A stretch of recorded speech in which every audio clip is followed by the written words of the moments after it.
Listos. Muy bien, bienvenidos todos a este webinario del día de hoy. Un gusto enorme para nosotros tenerlos conectados desde varias ciudades y países de Latinoamérica. Hoy tendremos como invitado a Martín Jurado Barragán. Él es gerente de desarrollo de negocios en internacional. Para nosotros es un gusto tenerte aquí. Vamos a tener un tema muy interesante, Martín, un tema que básicamente, como mencionábamos hace un momento, nosotros estamos pasando una situación ha sido un tanto difícil, algunos un poco más, para algunos un poco menos, pero definitivamente que las finanzas personales, si nosotros estamos bien preparados de manera financiera, sabemos tener plazos o planificación, todas estas estrategias que quizás tú nos vas a ir brindando poco a poco, esta situación hubiera estado quizás mucho mejor para algunos de nosotros. Así que muchas gracias por estar acá. Esto nos está fortaleciendo, nos ha hecho ser como personas, como ser humano y como profesionales tenemos que tener muchos y todos los aspectos claros de las finanzas. Así que el día de hoy vamos a estar hablando de finanzas personales, cómo afrontar la siguiente crisis.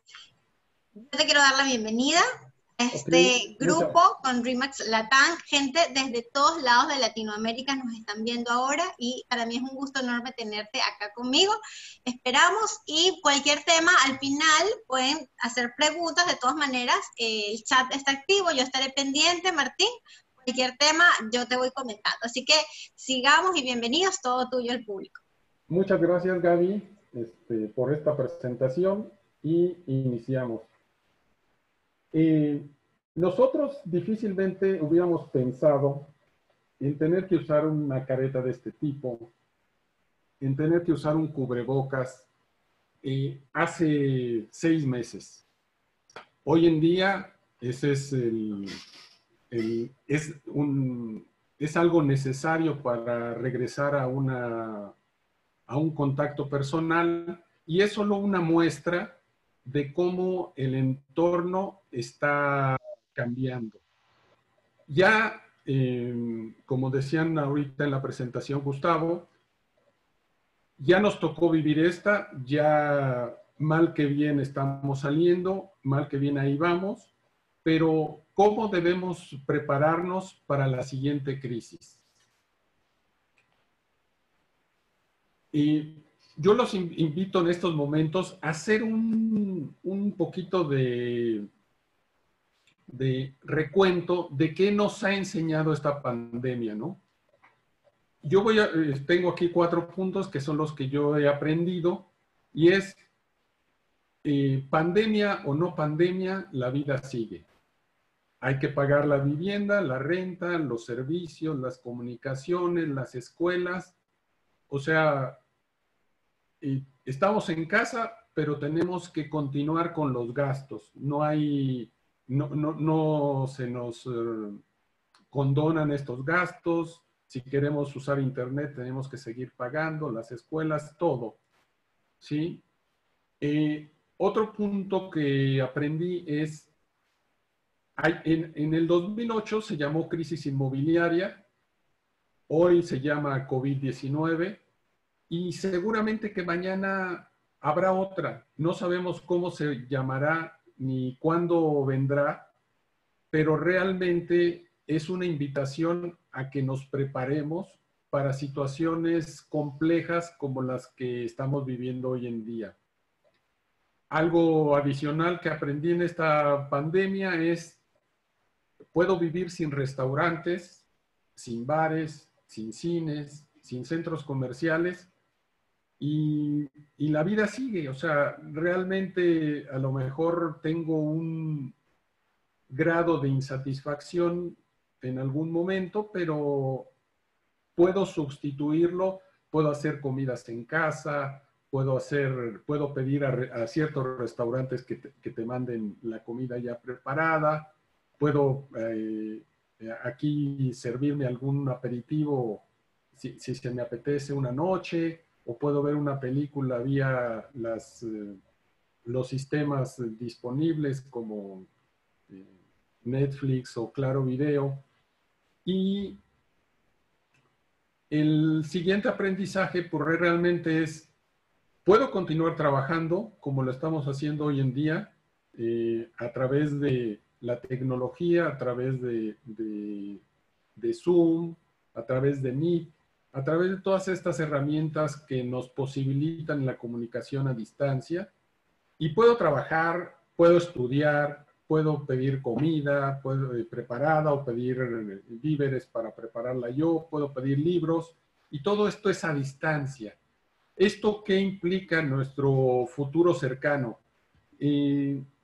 Los trabajos que pueden ser desarrollados a distancia van a ser los más atractivos y los que tenemos que buscar porque nos posibilitan el afrontar situaciones de este tipo con un grado mayor de flexibilidad.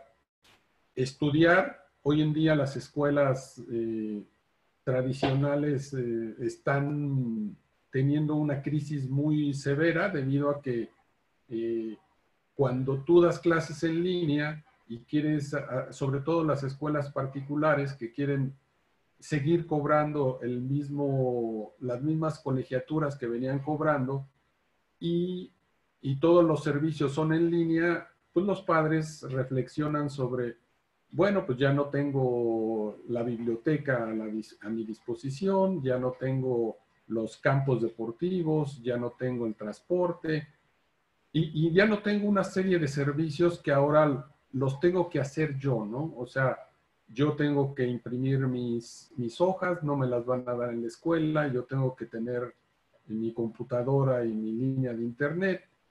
Y esto va a acelerar el proceso de estudio a distancia y algo que ya se venía dando en niveles de universitarios y de posgrados, se va a extender hacia niveles cada vez más bajos de bachillerato o de educación básica, ¿no?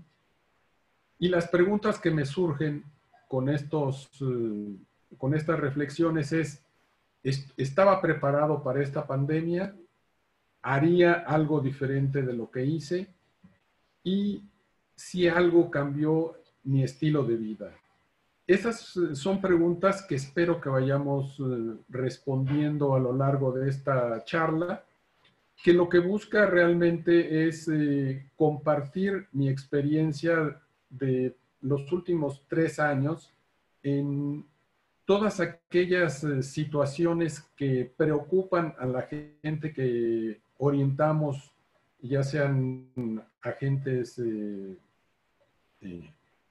financial advisors o personas, clientes que nos plantean este tipo de situaciones y vamos en el desarrollo de esta charla, pues ir solventando algunas de ellas.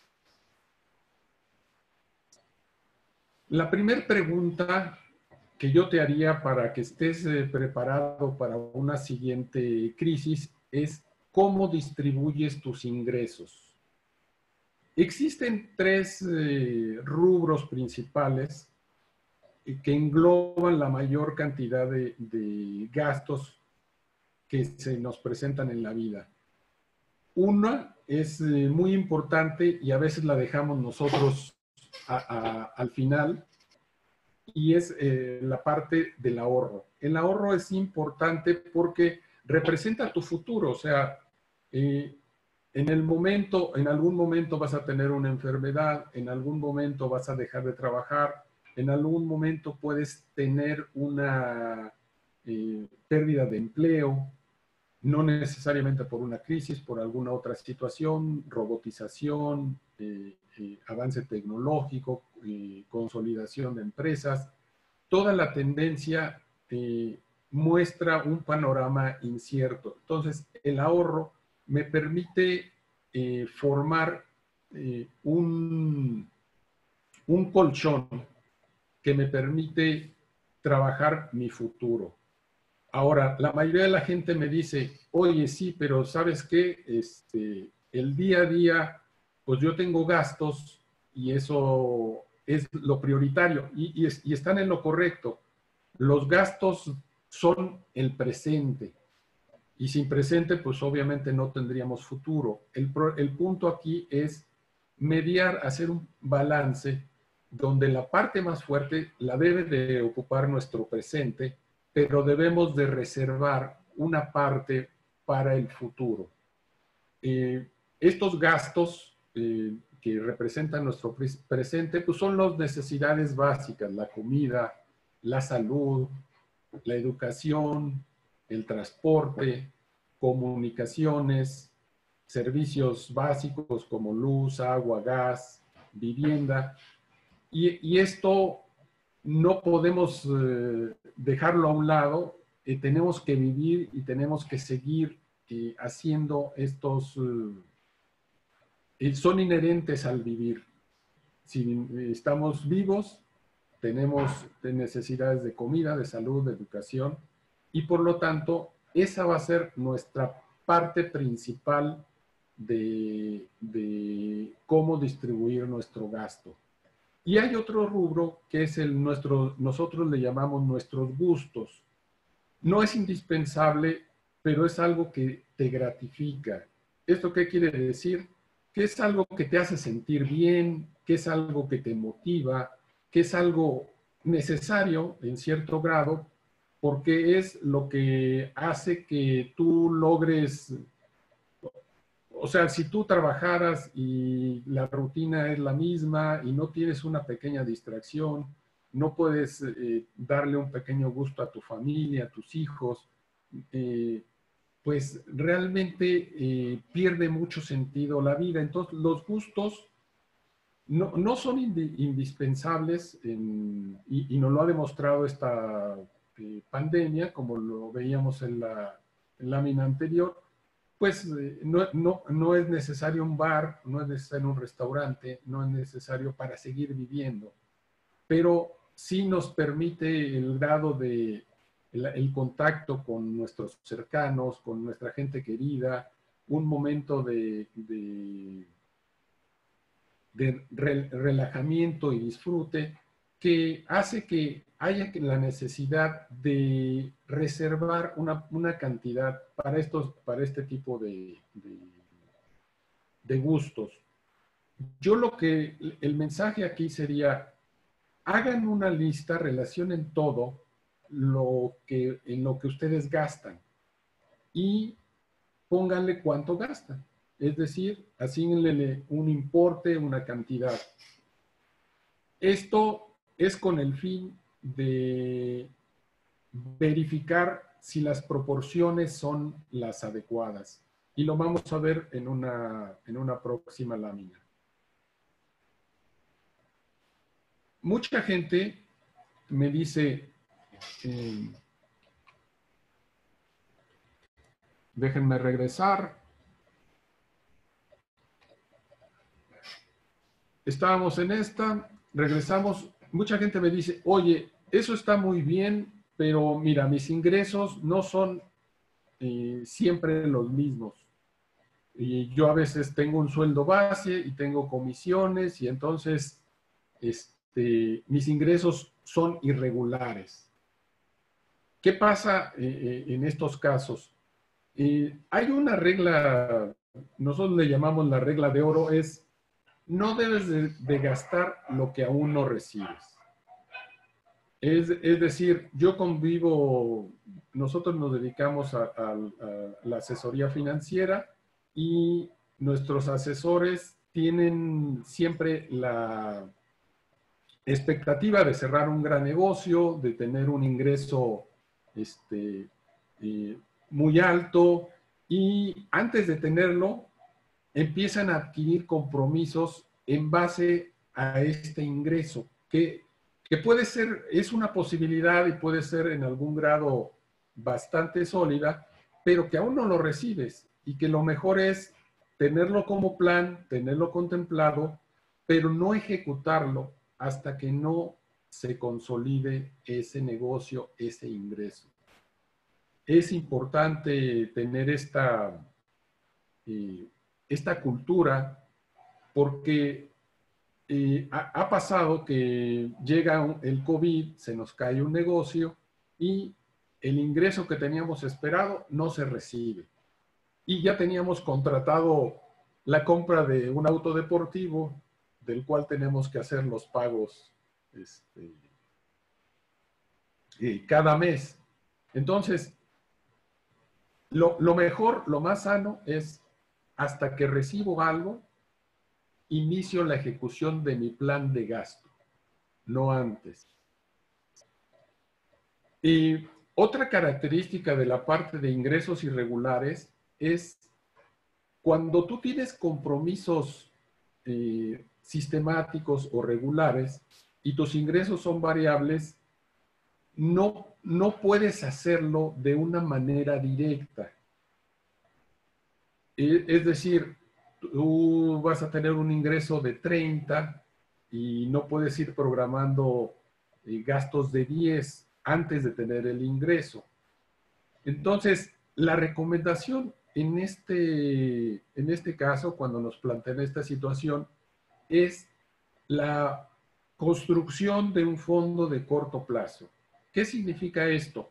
Significa tener un ahorro disponible, puede ser entre 3 y 6 meses, dependiendo de si se cuenta con tarjetas de crédito, si se cuenta con algunos otros medios para solventar este tipo de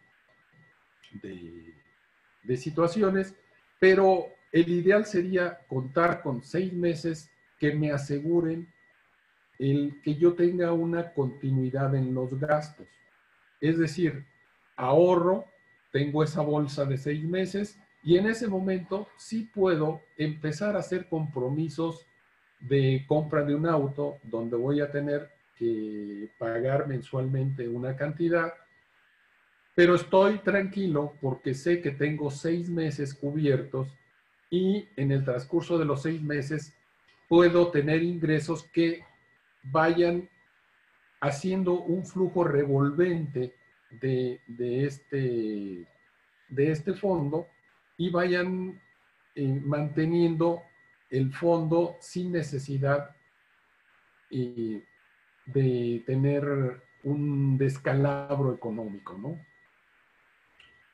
El fondo de corto plazo no debe de estar entre los 3 y los 6 meses, porque normalmente estos fondos o estos ahorros son susceptibles de tasas de rendimiento muy bajas. Entonces, no nos conviene tener gran cantidad de ahorro en este tipo de inversiones o ahorro de corto plazo, porque normalmente las tasas asociadas son bajas.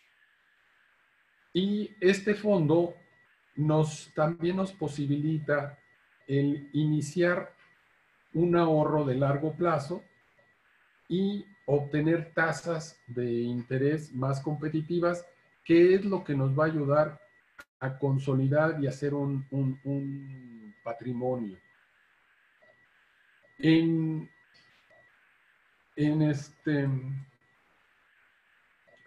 Otra pregunta muy frecuente es, ¿qué hago con mis tarjetas de crédito?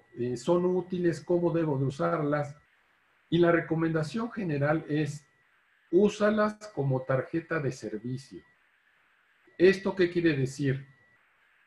Haz tus gastos, paga con tu tarjeta de crédito, pero liquídalas siempre al vencimiento para no pagar intereses. El utilizar el crédito de una tarjeta de crédito, valga la redundancia, es la forma de crédito más caro del mercado. En el mercado mexicano hay tarjetas que cobran 86% de intereses anuales. Entonces, no es conveniente usar estas líneas de crédito si no se tiene un objetivo preciso, presupuestado, o es para subsanar una crisis o un problema temporal y se deben de usar en esos términos, de forma temporal. En México se han popularizado planes a meses sin intereses. Desde hace 10 o 15 años se empezaron a implementar estos planes, y en algunos otros lugares de América Latina se implementaron como, no están sin intereses, pero están con un interés fijo planeado, lo cual nos permite tener un gasto, vamos a decir, donde pago capital e intereses al mismo tiempo y pago la misma cantidad al mes. Estos planes en México han creado realmente muchas desgracias para muchas familias, en el sentido de que al decirme que no me cobran intereses, me son muy atractivos. Y ha llegado al extremo de que la gente compre la despensa a meses sin intereses. Pues, ¿qué significa? Que el próximo mes va a tener, si este mes compró sin intereses, el próximo mes va a tener que pagar la despensa del siguiente mes más la del mes anterior, va a tener que pagar las dos juntas. Y si no lo tiene previsto o no lo tiene considerado de esa manera, pues van a empezar a ver hoyos y van a empezar a ver huecos que va a ser muy difícil de subsanar.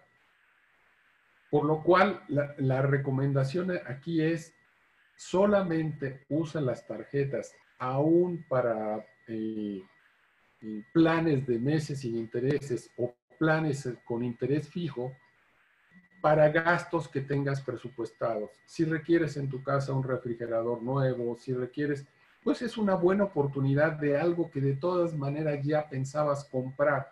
Y si te dan la facilidad de que sea meses, bueno, puedes tener, en lugar de estar ahorrando para comprarlo al final, pues puedes irlo comprando, tener el bien en este momento, irlo pagando en ese ahorro que ya tenías presupuestado hacer. Pero no uses estos planes si no están previamente presupuestados. Las tarjetas tienen algunas características que son las fechas de corte, las fechas de pago. A veces no embonan con la fecha en la que yo tengo mis ingresos. Entonces, me hace tener un flujo de efectivo muy cuidado para poderlas manejar de manera óptima. Por tal motivo, si tú no tienes ese cuidado o esa expertise, la recomendación es no tengas más de 2 tarjetas, porque de otra manera el control de los gastos va a ser muy fácil de perder. Algo que también vale la pena tener en cuenta es, tanto por seguridad como para evitar tentaciones y compras no planeadas, deja una de las tarjetas en casa. Esa tarjeta la puedes usar para programar servicios y de tal manera que tenga un uso, pero no la llevo conmigo, lo cual me reduce el riesgo y me reduce las tentaciones. Y sí, lleva una para cualquier imprevisto y cualquier situación que esté no contemplada. Y aquí voy a hacer una pequeña pausa para, dentro de la siguiente parte de la presentación, voy a hacer algunas preguntas sencillas, muy concretas, de respuesta binaria, sí o no, o cosas de ese tipo, porque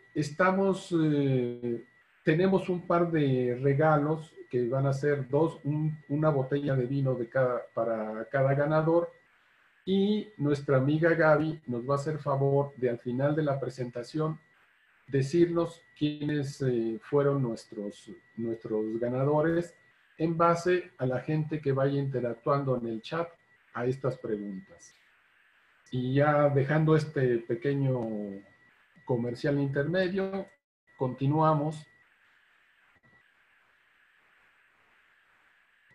Esta es una pequeña gráfica que nos muestra qué proporción debe de tener nuestro ahorro. Si estamos hablando de que el ahorro de corto plazo representa 6 meses de nuestros gastos cotidianos. Aquí mostramos una pequeña tabla donde a los 30 años debiera de tener al menos un año de ahorro. La mitad en corto plazo y la mitad en largo plazo.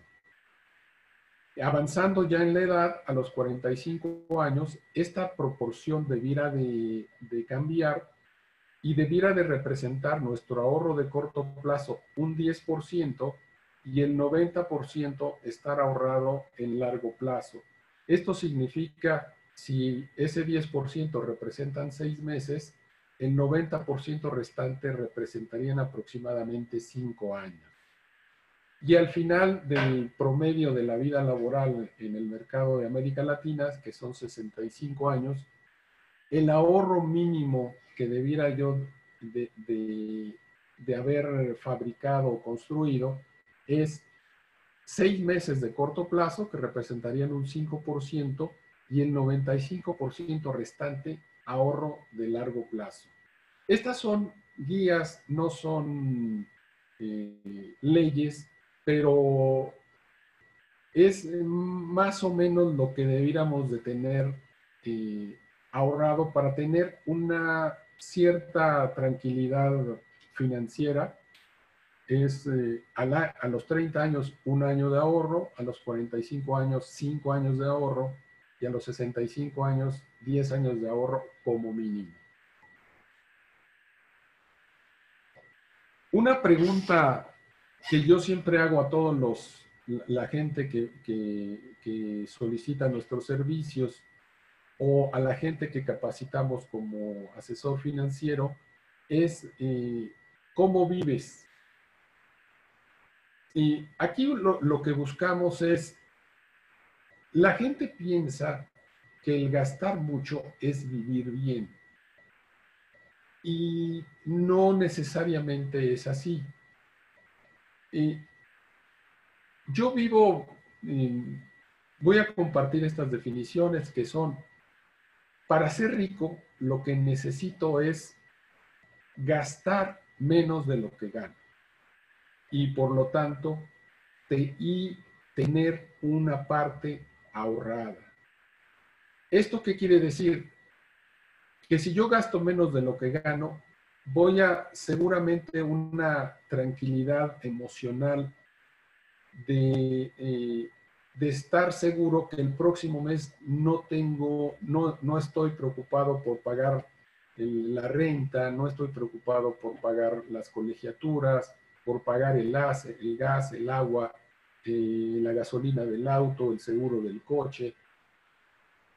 Sí, y en contrapartida, ¿qué hace el pobre? El pobre se gasta todo lo que recibe. En ocasiones, el ingreso puede ser muy bajo y no queda de otra. ¿Sí? Desafortunadamente, en nuestra América Latina, contamos con segmentos de población que viven en una línea de pobreza y que pueden ser el 50% o más de la población de nuestros países. En el caso de México, es 60% de la población vive debajo de esa línea. Entonces, en estos casos, pues realmente lo que recibe no es suficiente ni siquiera para las necesidades básicas. Dejando de lado esta situación dolorosa, pero que por el momento no está en nuestras manos resolver, ¿qué sí podemos hacer si nosotros estamos por encima de esa línea de pobreza? Es decir, lo que gano es razonablemente suficiente para mantener un nivel de vida que nosotros consideremos razonable. Entonces, el seguir con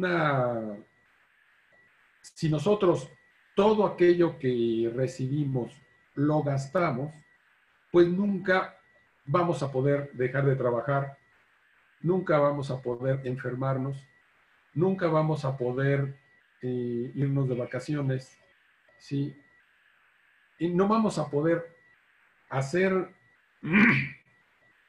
tener un futuro más placentero del que tenemos, ni vamos a tener una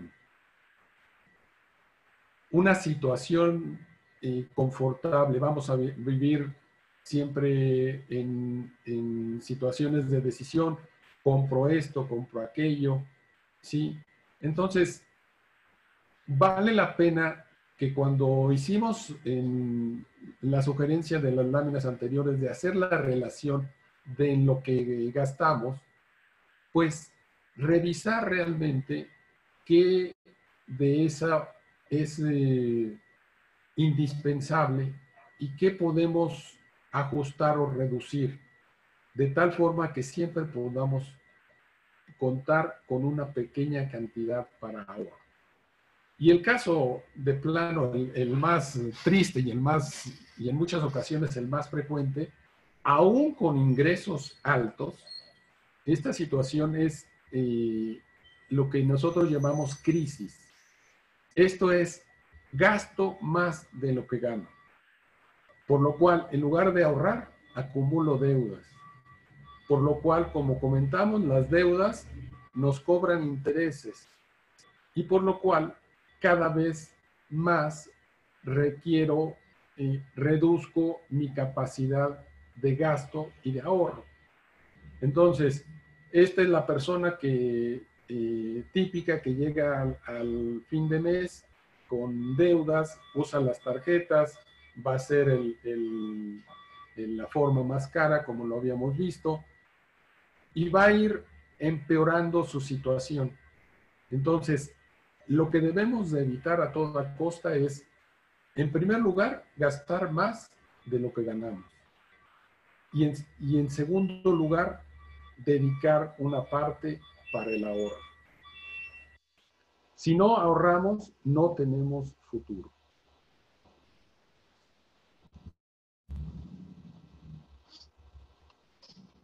Esta es una pequeña guía de las proporciones que deben de guardar nuestros ingresos para que se consideren sanos.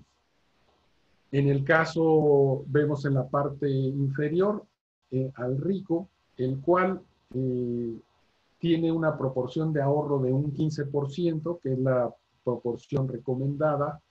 Tiene la parte gruesa de sus ingresos, que es el 75%, en los gastos, que son todo aquello que requiere nuestro presente, todos los gastos cotidianos, comida, salud, educación, transporte, comunicaciones, la luz, el agua, el gas. Entonces, debemos de asignar la mayor parte de nuestro ingreso para este presente, pero no debemos de dejar de lado el futuro, no debemos de dejar de lado el ahorro. Y por qué no, también tenemos que dar espacio a gustos, a cosas gratificantes que nos motiven, que nos hagan sentir bien, que nos relacionen, fortalezcan nuestra relación con nuestros amigos, con nuestros hijos, y que son los puntos que cada persona es diferente, pero son los puntos que hacen que la vida tenga valor o valga la pena.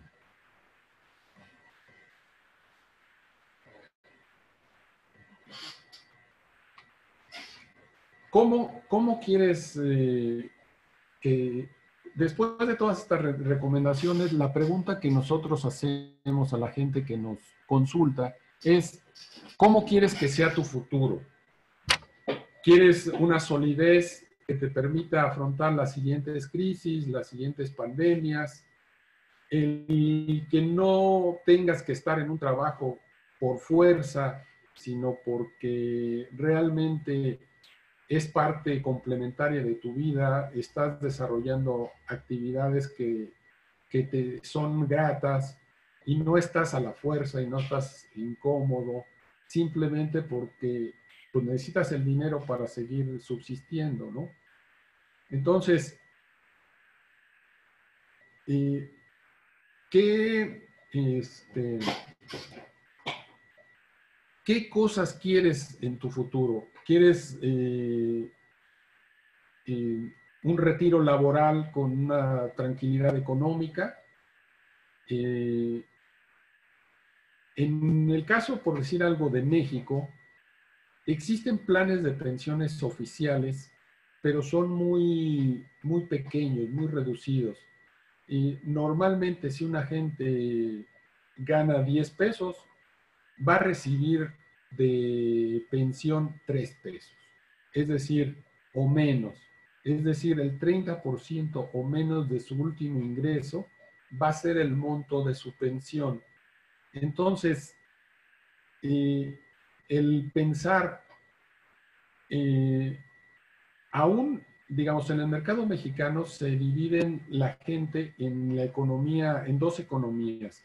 La formal, que son empresas constituidas, que dan seguridad laboral al trabajador, que tienen prestaciones, que tienen garantías económicas, y hay un mercado de informalidad que por la gente trabaja, es su propio empleador o trabaja para otras personas, pero no hay una relación laboral formal. Los ingresos pues, son acordes a la ganancia del día, gente que vende en las calles, que en comercios tipo tianguis, o entonces esas personas no ni siquiera cuentan con una opción de pensión para su futuro. Tendrían que estarla construyendo por ellas mismas. Pero aún las personas que están en el mercado formal, como les comentaba, su retiro va a ser muy pequeño. Entonces, si realmente quieren conservar el nivel de vida que tienen cuando tienen una vida laboral activa a cuando ya estén en un periodo de jubilación, pues esto tiene que complementarse con ahorro de largo plazo que me forme un capital que me permita complementar el fondo parcial que me está dando la seguridad oficial. Pero en ambos casos, tanto en el empleo formal como en el empleo informal, requiero la construcción de estos fondos en mayor o menor grado, pero en ambos casos se requiere. Muchas personas, vuelvo un poquito al caso de México, pero es similar prácticamente en América Latina. Las universidades públicas tienen una menor calidad educativa que las universidades privadas. Entonces, para la gran parte de los padres de familia, pues es un objetivo de vida el brindarle a sus hijos el acceso a la mejor educación posible a su bolsillo. ¿Y qué va a pasar si no construimos un fondo que nos permita dar certidumbre para estas universidades? Que estaríamos necesitando el uso de una universidad pública. La universidad pública per se no es mala. Existen muy buenas universidades públicas. El punto es que en proporción, si vemos la calidad de los maestros, la calidad académica, los currículums, pues en las universidades privadas son de mejor calidad que en las universidades públicas. Un alumno con talento va a aprovechar ambos entornos.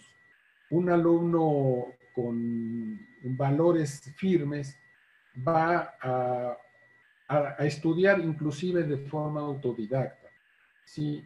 Pero la gran mayoría de los jóvenes requieren mayores niveles de guía.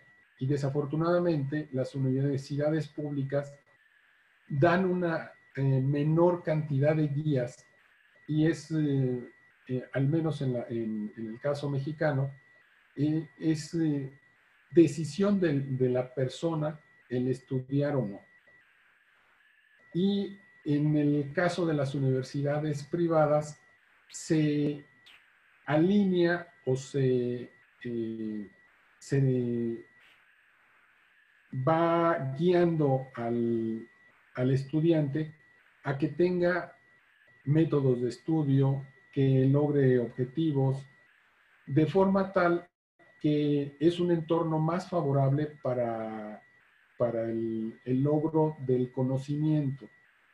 Y después viene el punto de qué buscan las empresas. Y las empresas privadas normalmente buscan personal de las universidades privadas, porque eso les asegura un nivel ligeramente mayor de solidez en su formación integral. Entonces, este hecho hace también que muchos padres busquen las universidades privadas como una opción para sus hijos. Y esto hace que la gente requiera formar una parte de su patrimonio para este objetivo.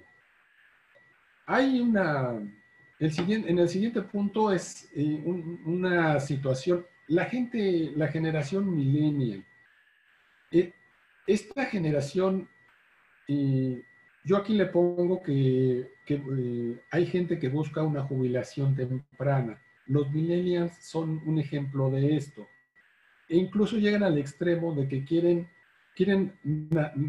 nacer jubilados.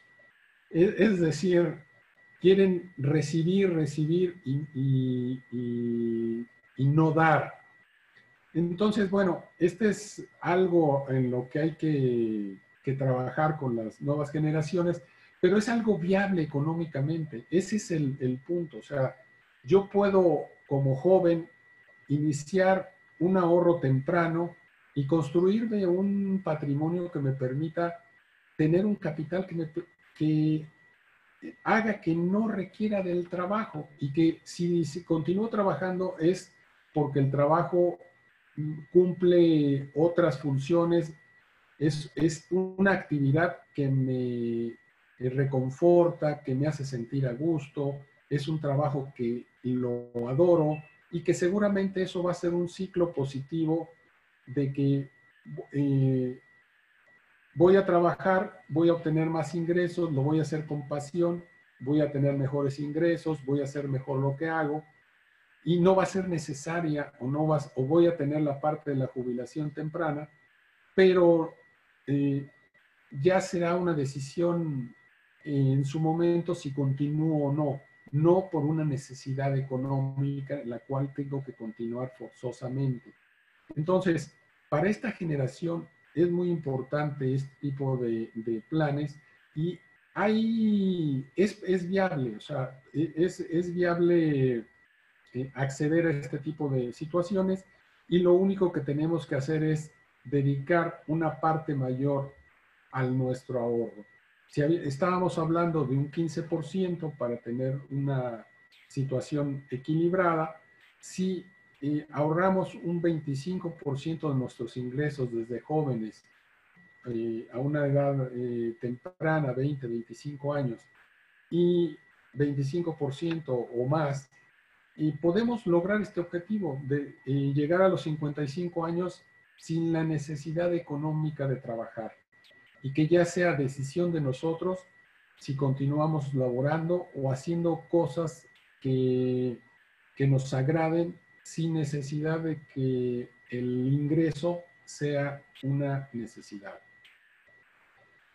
La gente también pues tiene inquietudes, tiene proyectos y esos proyectos pues, muchas veces no son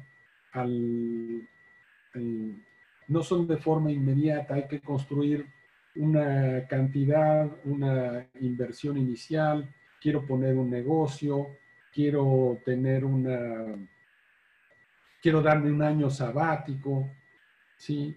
Quiero viajar alrededor del mundo. O sea, hay diferentes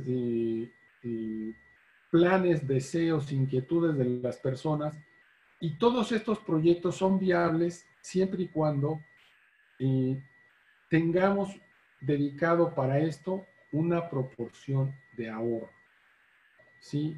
La gente que de manera empírica o de manera natural ha logrado tener un patrimonio, pues también requiere de cuidarlo y de hacer que sea lo más productivo que se requiera.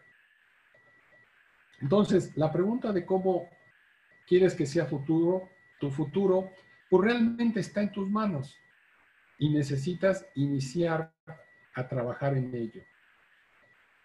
Esta gráfica nos presenta algo que a simple vista o al escucharlo no nos hace, lo soñamos, nos suena lejano, nos suena distante, pero realmente es posible tener $1.000.000 a los 65 años y la respuesta es sí.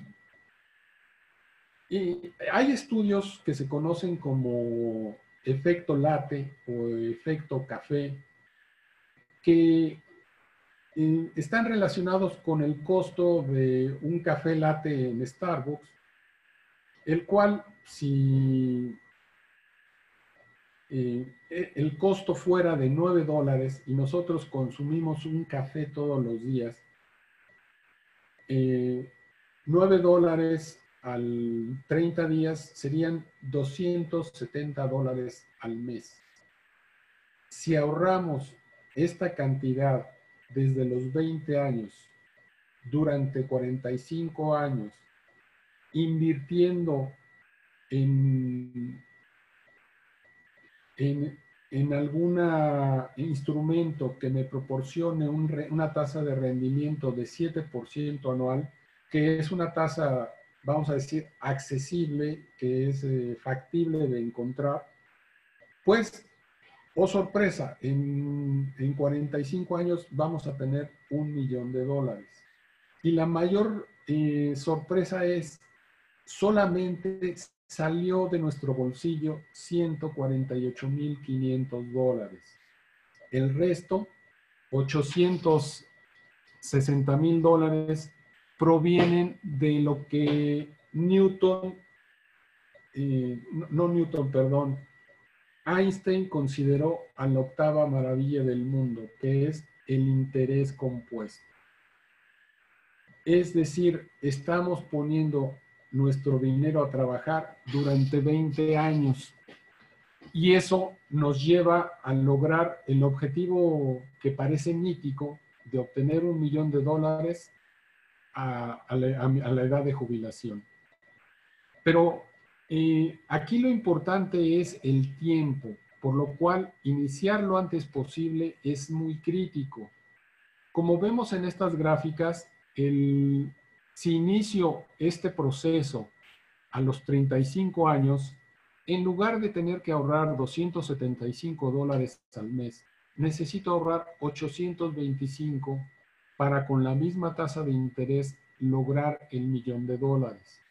Y sucesivamente, si inicio a los 40, pues voy a requerir $1.235 al mes.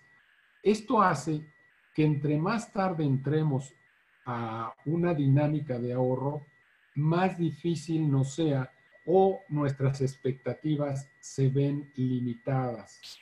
Es decir, ya no voy a tener un objetivo de $1.000.000, ya voy a tener un objetivo de $500.000. Esto, pues, hace que sea crítico el iniciar lo antes posible. Y hace también que revisemos un poco en qué gastamos nuestro dinero. Sí.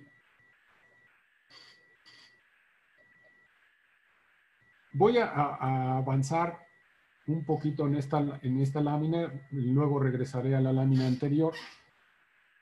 Nosotros dividimos nuestros gastos en ahorro, gastos y gustos. Bueno, ¿qué gastos y gustos podemos reducir o eliminar?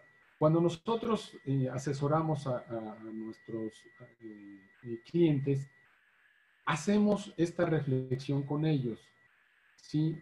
Y lo primero que siempre sale en la lista es refrescos, licor, tabaco, frituras, golosinas. Son cosas que nos es evidente, nos queda muy claro que no son necesarias y que las hacemos pues, por costumbre, por un mal hábito, ¿sí?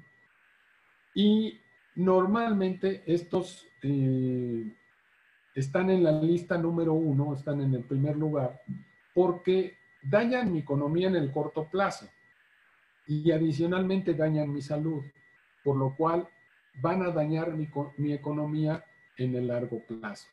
Es decir, tiene un efecto en el hoy y tiene un efecto en el mañana.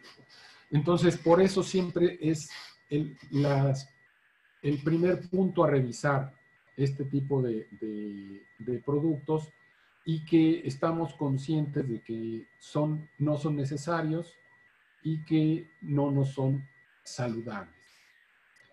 Hay otra serie de puntos que a lo mejor no nos son tan claros como puede ser el café, las películas, el agua embotellada. En México la gente va al gimnasio y se toma 2 o 3 aguas embotelladas en lo que está haciendo ejercicio, cuando puede perfectamente llevarla de su casa. Entonces, se ve que es un gasto pequeño, pues el agua me cuesta 10, 15 pesos la botella, y pareciera, esto equivale a $1, no pareciera un gran gasto, pero al hacerlo de manera consistente, pues el gasto anual es un gasto importante. Por eso, al inicio enfatizábamos en hacer una lista y asignarle el costo o la cantidad que dedicamos a ese gasto. ¿Sí? Y digamos, estos son los rubros más evidentes o obvios, pero hay otros que tal vez no tenemos mucho en cuenta, pero como son el consumo eléctrico. O sea, ¿cuánto pagamos de luz? Podemos cambiar los focos tradicionales por focos de LED y reducir nuestro consumo en iluminación 50%, 60%. Podemos usar tecnologías como Alexa, que bueno, pues ahorita están en auge y nos posibilitan apagar las luces de manera programada. Cuando salimos y no estamos en casa, que nada se quede encendido. Cuando salimos de una habitación, pues es mucho más cómodo decirle, Alexa, apaga la sala, y nos apaga todos los enchufes que tenemos conectados en la sala, y así no tenemos que apretar físicamente el switch nosotros o caminar para hacerlo. El uso de paneles solares que suministren energía eléctrica para nuestra misma vivienda, o inclusive en el caso de pequeñas compañías, excedentes que puedo vender a las compañías de luz. ¿Sí? En el uso de gas, usar calentadores solares, calentadores de tecnología de encendido instantáneo, que hace que economice mucho la cantidad de gas que requiero. Puedo revisar cómo me transporto, puedo revisar mis autos, consumo de combustible. Normalmente los modelos más recientes o con mejor tecnología traen asociados menores mantenimientos, mayor durabilidad, menor consumo, y esto nos puede permitir ir optimizando aquellos ingresos. Y a la fecha yo no he encontrado a nadie que después de hacer esta revisión no pueda ahorrar.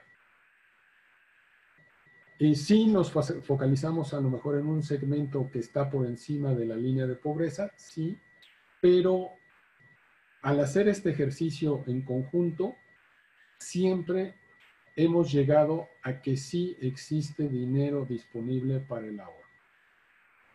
Y es algo que les invito a realizar porque es clave y puede cambiar su futuro. Hay gente que también nos dice, no, pero mira, estamos en crisis y ¿cómo vamos a ahorrar si es el peor momento? Mira, es el peor momento si te quedaste sin empleo. Y pues sí, si no tenías un fondo que te compensara esta falta de empleo, estos ingresos por la falta de empleo, pues bueno, pues sí, estás en un problema. Pero normalmente los ahorros de largo plazo obtienen tasas altas al estar sustentados en fondos de inversión. Los fondos de inversión se comportan como la línea punteada roja que vemos en esta gráfica. Es decir, en este caso, del primero al segundo periodo tuvo un pequeño crecimiento, de los 600 a los 700, y después entramos en crisis. Y tuvo una caída hasta los 200. Y conforme va pasando el tiempo, tiene una recuperación y en el sexto periodo se logra salir de esta crisis o de este hoyo o de este bache. Entonces, si hubiéramos ahorrado sistemáticamente la misma cantidad, al adquirir un fondo de inversión, al momento de las crisis podemos obtener mucho más unidades de los fondos de inversión con el mismo dinero por estar baratas. Entonces, las crisis es el mejor momento para invertir. ¿Por qué? Porque vamos a obtener un periodo de recuperación donde vamos a ganar. Vamos a poder, en el caso de los fondos de inversión, adquirir mayor cantidad de acciones de ese fondo. Entonces, es algo a tomar en cuenta. Las crisis son oportunidades y es un buen momento.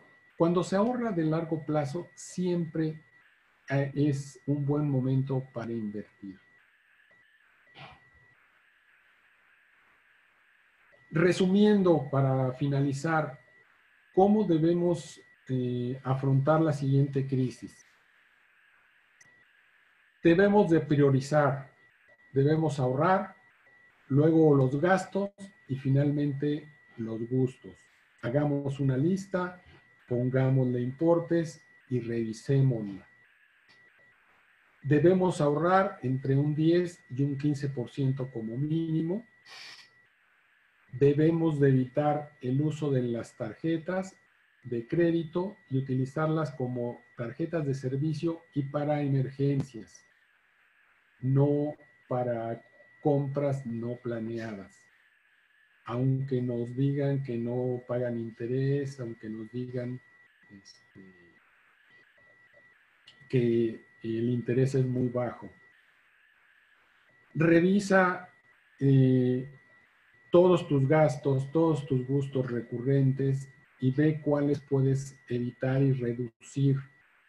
Encuentra el efecto latte o el efecto café en tu vida cotidiana, si son refrescos, si son cigarros, si es la energía eléctrica, si es el coche, si es lo que sea, revísalo y corrígelo. Construye un pequeño fondo de 6 meses de corto plazo. Inicia lo antes posible. Ahorra de largo plazo y recuerda que cuando se ahorra de largo plazo, todos los momentos son buenos para invertir, particularmente las crisis. Y si te puedes apoyar con profesionales, mucho mejor. Con esto prácticamente estamos terminando y me gustaría hacer una pregunta en la cual contesten, ¿quién de ustedes tiene un fondo de corto plazo para emergencias? Contesten en el chat, por favor, de manera muy puntual. Sí, sí tengo, no tengo, y prácticamente para hacer una pequeña encuesta de cuál es esa relación y para la gente que participa en este chat es la que va a participar en nuestra rifa de este par de botellas de vino.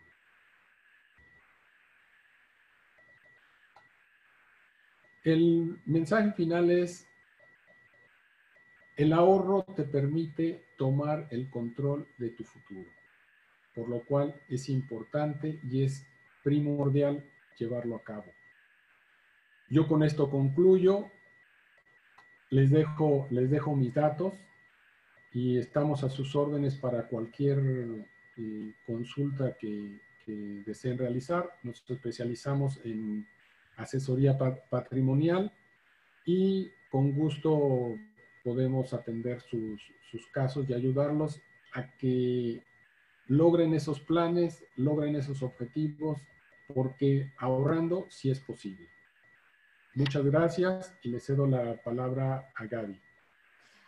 Muchas gracias, Martín. Excelente presentación. Por aquí en el chat voy a colocar de todos modos tus datos para que lo tengan a la mano en breve.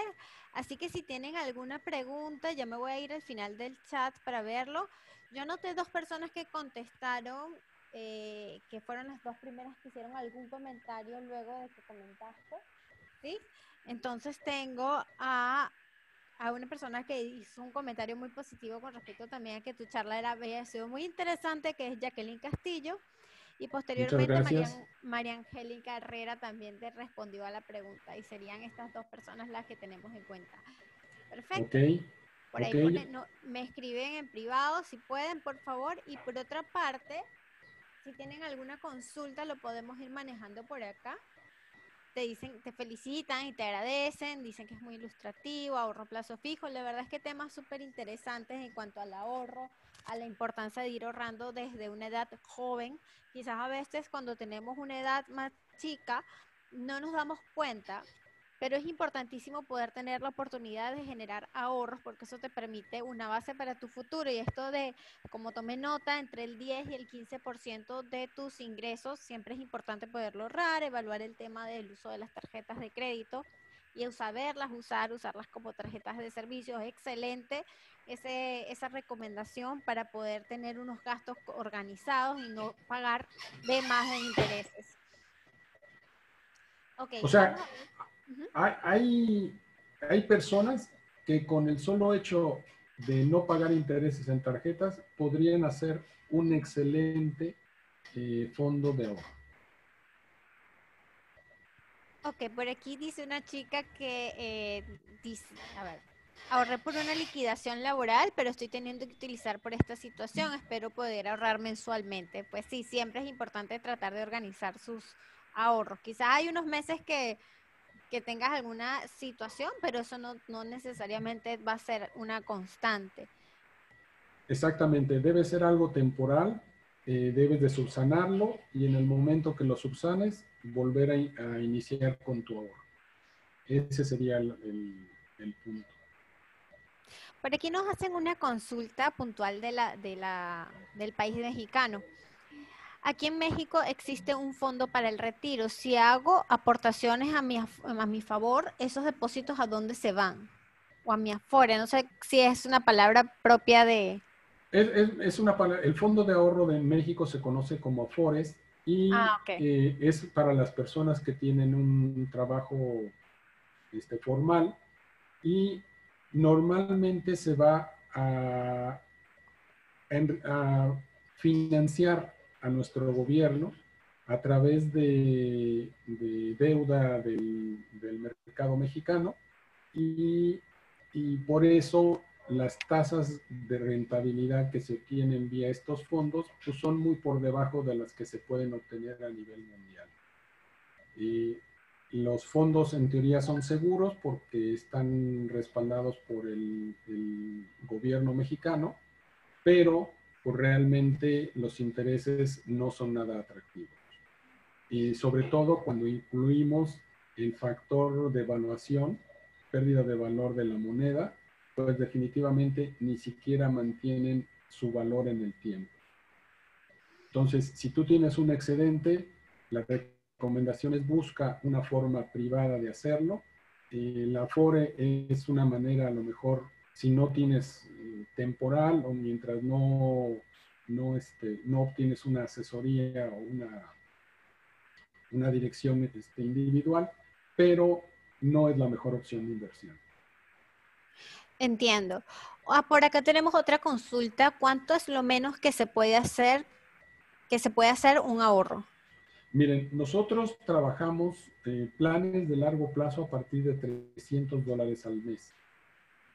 Y realmente es si vemos y recordamos el ejercicio del efecto Late, es exactamente la cantidad, o es una cantidad similar, eran $275, si mal no recuerdo, que si la ahorramos 45 años a 7% de interés, obtendríamos $1 millón en 45 años. De acuerdo. ¿La mejor manera o la mejor moneda para ahorrar es la local del país o en dólares? Mire, me gustaría, por ser latinoamericano, ser mexicano, me gustaría decirle que nuestras monedas son sólidas y fuertes. No es cierto. Desafortunadamente, si queremos conservar el mayor poder adquisitivo, tiene que ser en monedas fuertes, como puede ser el dólar, el euro, y puede ser inclusive la libra o alguna otra moneda asiática, pero nuestras monedas son muy frágiles. Les pongo un ejemplo: en los últimos 5 años en México, el tipo de cambio ha pasado de $1 por 11 pesos a $1 por 22. Entonces, aunque me hayan dado en esos 5 años una tasa de rendimiento del 8, pues no han subsanado la pérdida cambiaria. Entonces, en dólares tengo mucho menor dinero del que tenía hace 5 años. Entiendo. Por aquí tienen otra pregunta. Esta persona me dice: para mi ahorro en inversión lo quiero invertir en una propiedad rentera como un local comercial que produzca. ¿En ese momento deja de ser un ahorro o cómo se consideraría esto? ¿Y volvería a ahorrar con la renta que produzca? O sea, es cuestión de ver el caso en particular, pero cualquier bien que esté trabajando para darte un ingreso se considera una inversión. Cualquier bien que no te genera un ingreso se considera un gasto. Si tú tienes una propiedad para fines de semana, para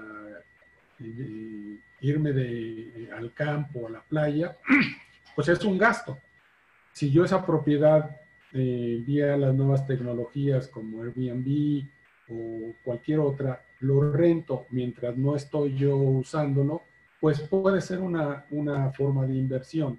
Y ese ingreso puede ser el generador de ahorro en otro instrumento.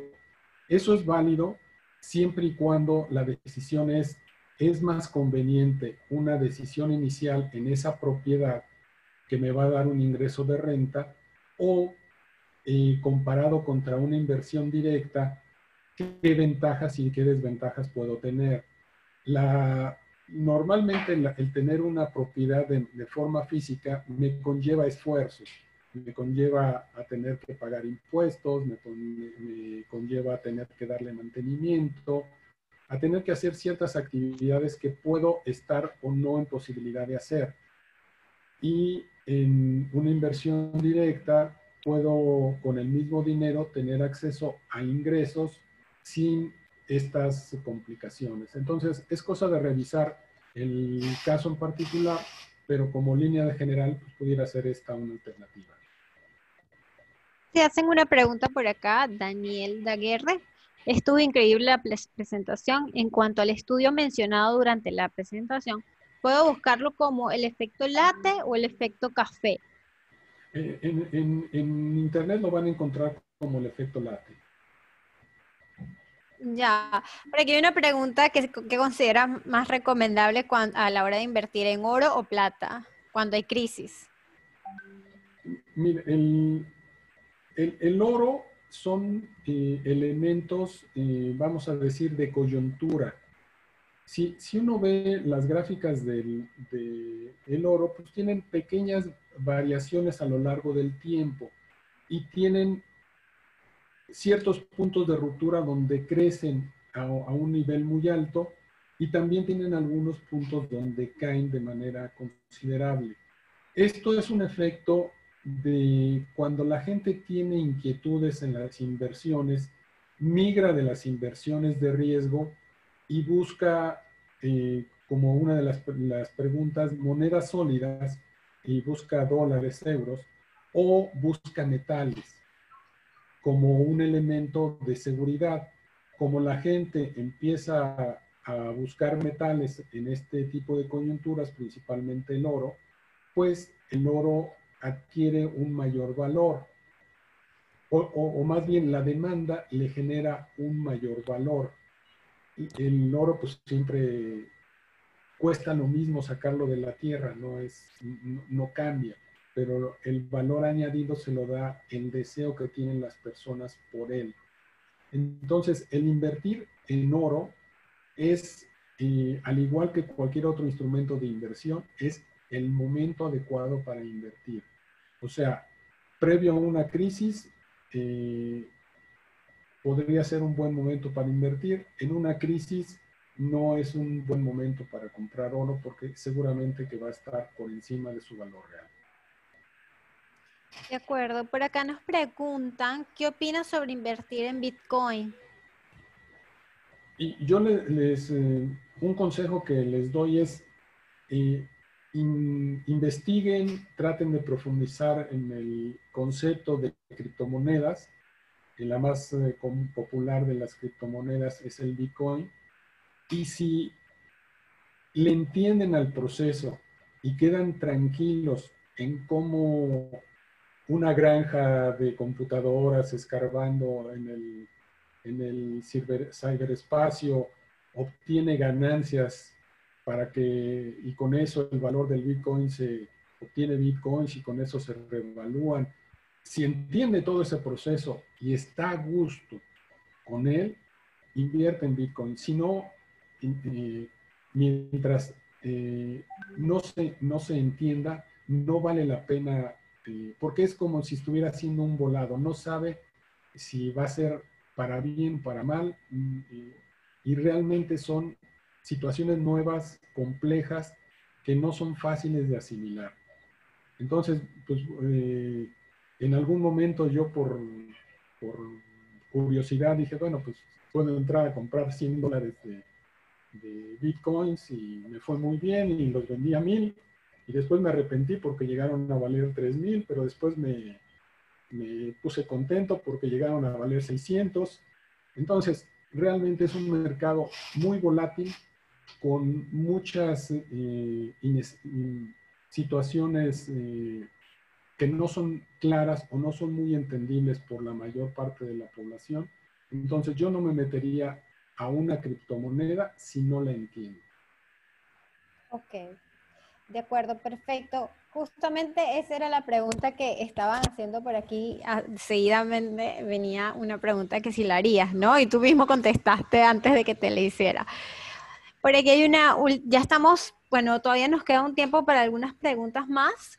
¿Qué opinas de invertir en compra de terrenos a crédito directo a largo plazo, cuando uno tiene disponible para comprar al contado?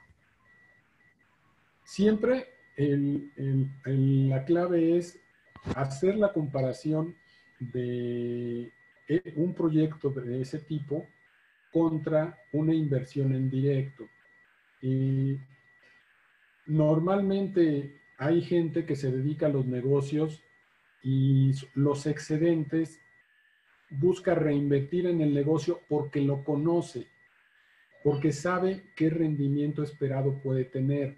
Cuando nosotros no conocemos un negocio, realmente, así nos haya dicho mi compadre, el tío, el abuelo, que son muy buenos negocios, como la expertise no es nuestra, tenemos un riesgo de falla o riesgo de no hacer las cosas que se deben de hacer para que el negocio sea rentable, que puede, a final de cuentas, ser una mejor alternativa, una inversión o un ahorro en directo, ¿sí? El punto clave aquí es el conocimiento. Si yo, es mi negocio comprar, vender terrenos, sé el manejo de las plusvalías, sé qué terrenos realmente obtienen una plusvalía real o qué es una plusvalía virtual que a final de cuentas se va a caer como una burbuja que revienta, se va a caer el precio y me voy a quedar con propiedades inútiles o de un menor costo del que las compré. Les pongo un ejemplo rápido. La industria aquí de la construcción se desarrolló en la periferia de la ciudad y empezaron a comprar terrenos para hacer pequeñas casas en todas las orillas de las ciudades. Y mucha gente empezó a comprar casas alrededor de la ciudad. Resulta que el transporte de esas zonas a los centros de trabajo y a los centros comerciales es muy costoso y se dedica mucho tiempo, por lo cual estas viviendas se empezaron a abandonar y en lugar de ser una inversión, pues se convirtieron en una pesadilla porque después ya nadie las quería comprar. Y eso se unió a un desarrollo de edificios en las zonas céntricas de la Ciudad de México, donde la gente podría comprar departamentos en zonas relativamente céntricas al mismo precio que una casa en la zona de la periferia, y la gente empezó a migrar de nuevo a la ciudad, a la parte central de la ciudad. Entonces, si se conoce ese proceso, si se analiza y se ve que puede ser atractivo, pues hay que evaluar la opción A me da X, la opción B me da Y. Y el consejo, al igual que en los casos anteriores, es si tienes expertise en esa área y sabes que va a ser un rendimiento mayor al que te puede dar una inversión en directo, pues sería, lo obvio es, haz esta inversión, ¿no? Si no, maneja una inversión en directo y quítate de problemas. De acuerdo, por aquí tenemos una pregunta, nos quedan pocos minutos ya para culminar y bueno, te preguntaban que si ¿qué opinas de invertir en la libra esterlina? Es igual que sería una respuesta muy similar a la del oro, a la del dólar, ¿y qué tiene como agravante en estos momentos la libra esterlina? Pues que todavía no hay una claridad en el proceso de separación de la comunidad europea y que eso en ciertos momentos pues puede crear momentos de incertidumbre y si el proceso si el proceso de separación es fluido y suave, pues no habrá mayor problema. Si el proceso es rudo, pues sí puede haber algún descalabro en la parte de la libra, por lo cual tiene un riesgo. Normalmente el riesgo pues conlleva un premio y ese premio pues habría que mediar si el riesgo premio es lo suficientemente atractivo para invertir directamente en la libra esterlina, como en cualquier otra opción, o sea, metales o dólar. Entiendo, perfectamente. Muchísimas gracias, Martín. Por acá ya no tenemos más preguntas o consultas. Todos los comentarios han sido positivos, agradeciéndote tu participación, toda la información que has dado y que has brindado para los participantes de nuestra red. Así que no me queda otra cosa que agradecerte. Por acá están sus datos pueden ubicarlo, está su correo, igual se los pasé en el chat para que los tengan a la mano. Cualquier consulta, con todo gusto. Así que, Martín, muchísimas gracias. No sé si tienes algún otro comentario. Omití una parte que es importante y voy a cerrar con ella, me habían solicitado algún apoyo para la gente de RE/MAX y me autorizaron un bono de bienvenida para la gente que se interese en nuestros planes de ahorro recurrente. Y yo les invitaría que si es de su interés, me contacten, tienen mis datos y hagan referencia a este webinar de RE/MAX para tomarlos en cuenta para esta promoción de bienvenida, que está vigente durante septiembre. Entiendo perfectamente. Muchísimas gracias por esa bonificación. Ahí están los datos de Martín. Cualquier contacto, con todo gusto. Chicos, muchísimas gracias por participar el día de hoy. Igual, Martín, para ti, muchísimas gracias por el tiempo, por la explicación que nos has dado en cuanto a este tema tan importante, las finanzas personales. Es un tema clave que puede el día de mañana, quizás hoy no se den cuenta, pero el día de mañana puede ser importantísimo para el futuro de ustedes, de su familia, de sus hijos, el propio sobre todo, por lo que comentabas que siempre es importante tener ahorros por temas de salud o cualquier tema imprevisto que se presente con el pasar de los años. Así que muchísimas gracias a todos los que se han conectado el día de hoy. No sé si habrán hecho otras preguntas, pero igual ya estamos cerrando. Muchísimas gracias. Lo que están es agradeciéndote, Martín, por acá.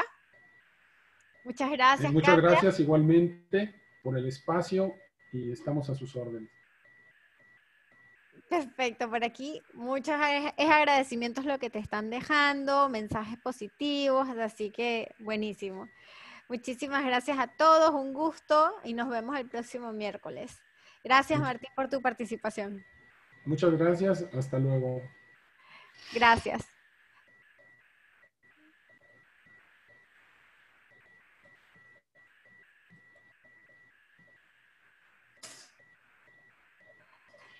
Muchas gracias, chicos. Gracias. Nos vemos pronto. Gustavo, no sé si estás por ahí.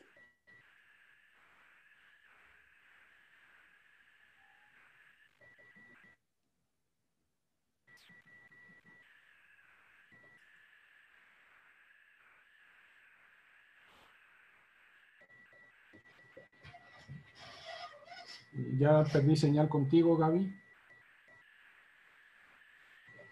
Sí, está fallando un poco tu señal. Ah, no, ya te activé la... Ah, ok. Sí. Sí, tenía el audio desactivado un momento, creo que se desactivó. Sí, pero ya. Ya de todas maneras nos estamos despidiendo, básicamente. Ya Gustavo seguramente va cerrando la sesión en breve. Ok, yo contacto a Abby para el detalle de los... Gracias, de la rifa Martín. y que tengan muy bonito día. Gracias, muchas gracias. Hasta luego. Chao.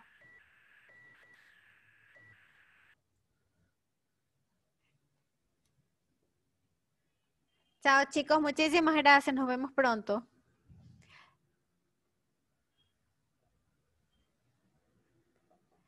Las personas que ganaron premio, por favor, si me pueden escribir por privado.